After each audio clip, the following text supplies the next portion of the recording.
Alô, galera ligada aqui no De Olho no Jogo, uma excelente semana a todos vocês. E o empate sem gols entre Coritiba e São Joséense é o assunto de agora aqui no canal. Já vou adiantar para vocês. Não considerei nem a tragédia que alguns torcedores estão pintando, mas também longe de ter sido um grande jogo, uma partida super criativa do Coritiba, como o técnico Antônio Oliveira apontou na coletiva de imprensa. Tudo isso, então, a partir de agora aqui no De Olho no Jogo.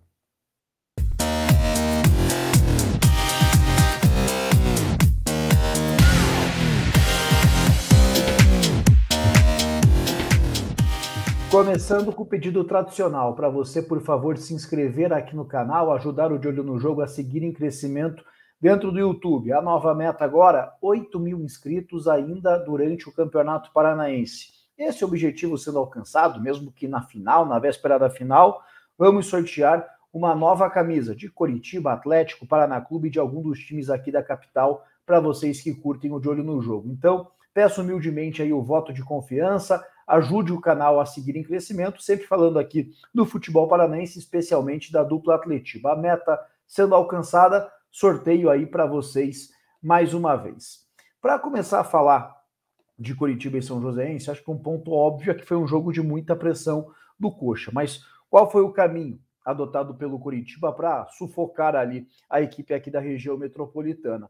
O primeiro ponto, acredito que vale a gente passar pela escalação, sem contar com o Caio César e com o Aleph Manga, ambos suspensos e dois dos principais nomes do sistema ofensivo. O técnico Antônio Oliveira manteve ali o posicionamento base do 4-2-3-1, tendo Potker aberto pela direita, Robson centralizado, Marcelino Moreno mais pela esquerda, com o Rodrigo Pinho sendo o centroavante. Só que isso não queria dizer muita coisa, porque com a bola o Coritiba adotava uma dinâmica diferente, algo aqui que eu considerei interessante, que o Antônio Oliveira e seus pares de comissão técnica tentaram para a partida. Por quê? O São Joséense se defendia num 5-4-1.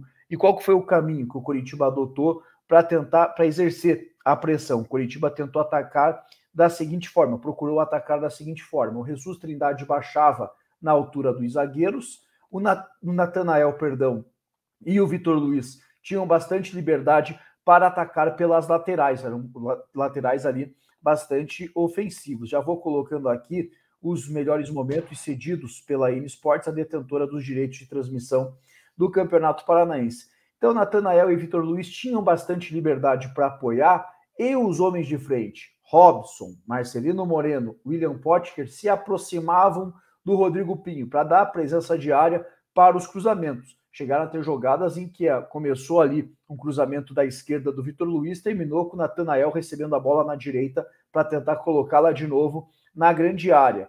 O São Joséense, por sua vez, nesse 5-4-1, buscava até fazer a saída curta nos tiros de meta, nas faltas, para atrair a marcação do Coritiba, colocar a bola longa para apostar na velocidade, para surpreender o sistema defensivo alviverde.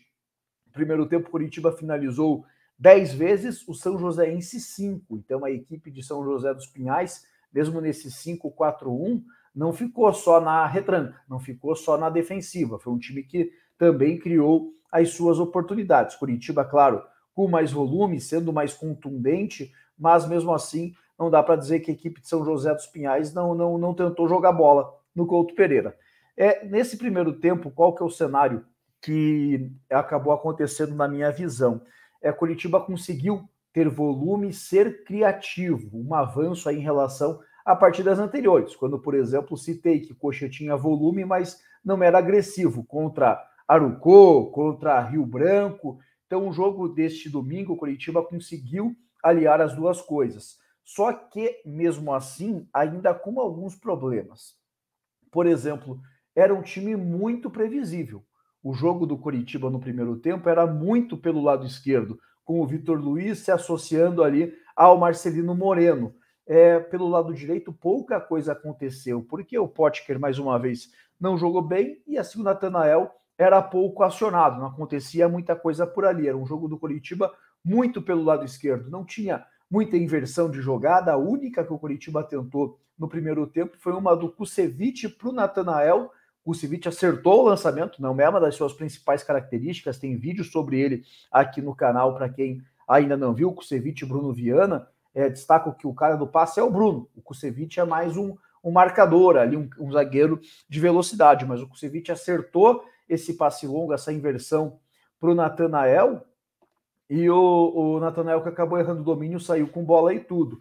Além disso, das poucas inversões, pouco jogo por dentro do Coritiba. Você não viu muitas vezes ali Marcelino Moreno tentando tabelar com o Pinho tentando tabelar com o Robson.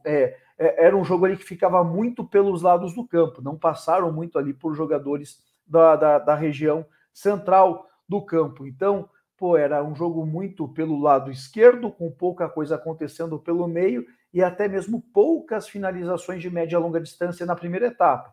Teve uma do Jesus Trindade que passou longe do gol, teve uma do Vitor Luiz que levou certo perigo e uma do Bruno Gomes no finalzinho do primeiro tempo, essa sim assustou bastante. O Rodrigo Pinho bateu uma da entrada da grande área, também o goleiro deu rebote, na minha visão teve até o pênalti não marcado ali em cima do Robson ainda na primeira etapa, mas um jogo que o Coritiba pressionava, é verdade, mas com pouca ideia, assim, era um jogo um pouco previsível, era mais, você via ali o que o treinador queria, mas certa dificuldade na execução, pouca inspiração, talvez essa seja a melhor definição. E por outro lado, tendo alguns problemas defensivos, o São Joséense, repito, criou também as suas oportunidades.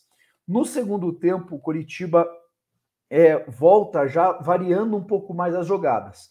O Nathanael foi bem mais participativo no segundo tempo do que no primeiro. Coritiba passou a arriscar muitos chutes de média e longa distância.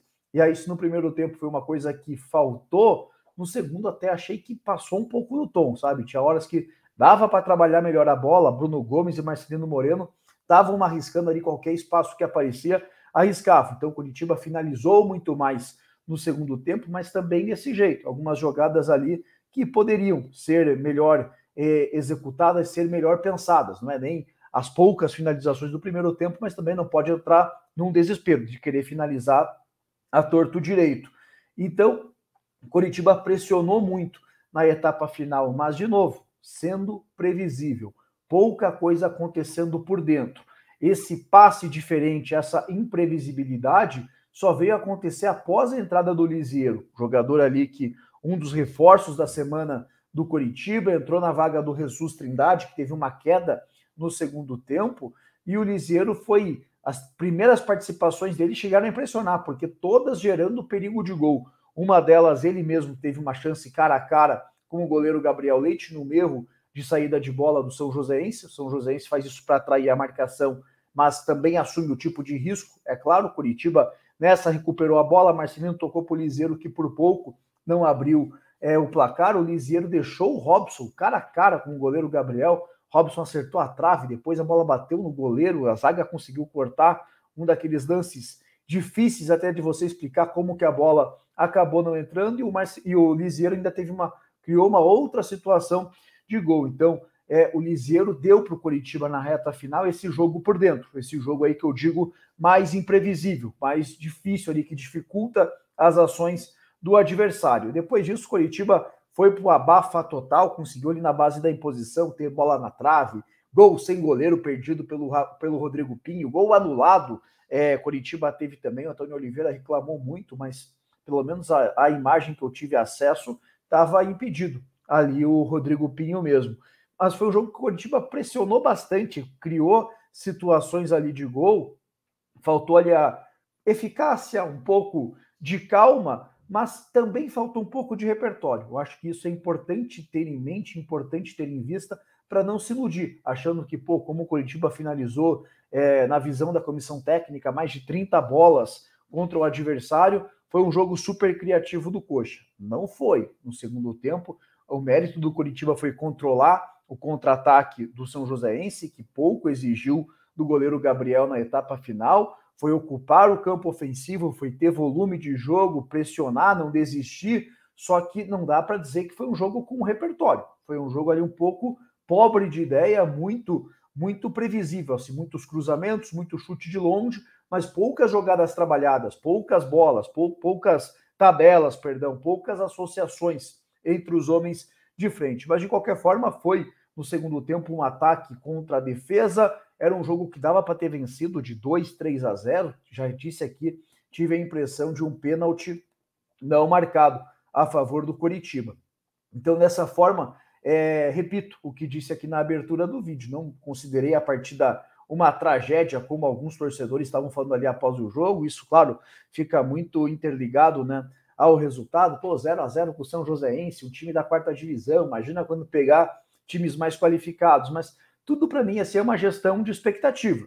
Não acreditava que o Coritiba iria passar por cima do São Joséense, poxa, mesmo que esteja investindo, mesmo que tenha pego um time da 4ª divisão, é um início de trabalho, muitos atletas chegando, o Kusevich chegou sexta-feira, já estava jogando hoje, então as mudanças não tem toque de mágica, tudo vai requerer algum tipo de tempo, mas também, por outro lado, no entanto, todavia, longe de ter sido a maravilha ali que o Antônio Oliveira defendeu na entrevista coletiva. O Antônio adotou uma postura ali de falar até que se alguém apontar qual foi o último jogo que o Coritiba finalizou mais de 30 bolas contra o adversário, se encontrar isso no ano passado, ele paga um jantar. Então, não dá para se abraçar muito ali a frieza dos números. Já critiquei o Antônio nessa temporada por isso, quando ele comemorava que o time não tinha sofrido gols no Campeonato Paranaense nos 4 primeiros jogos, mas minimizando, assim, descartando, desconsiderando as ameaças que adversários frágeis, como o Rio Branco, que está na zona de rebaixamento,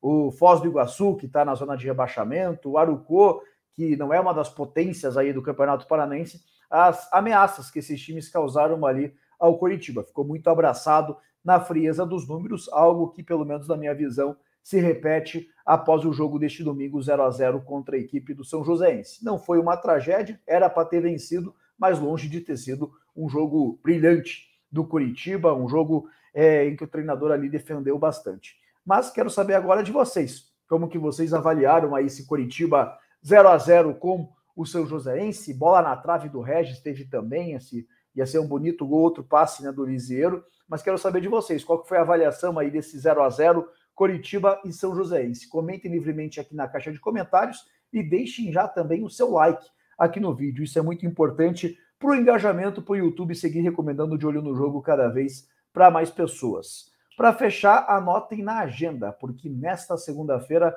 tem live aqui no canal, 8 horas da noite, para repercutir a rodada toda do final de semana, a vitória do Atlético 3-1 no Operário, 0-0 Coritiba e São Joséense, também já projetar a 10ª rodada do Campeonato Paranaense, acontece neste meio de semana, está chegando ao fim o Campeonato Paranaense, essa primeira fase do Campeonato Paranaense 2023. Então, encontro marcado hoje à noite, segunda-feira, 8 horas da noite, aqui no canal De Olho no Jogo.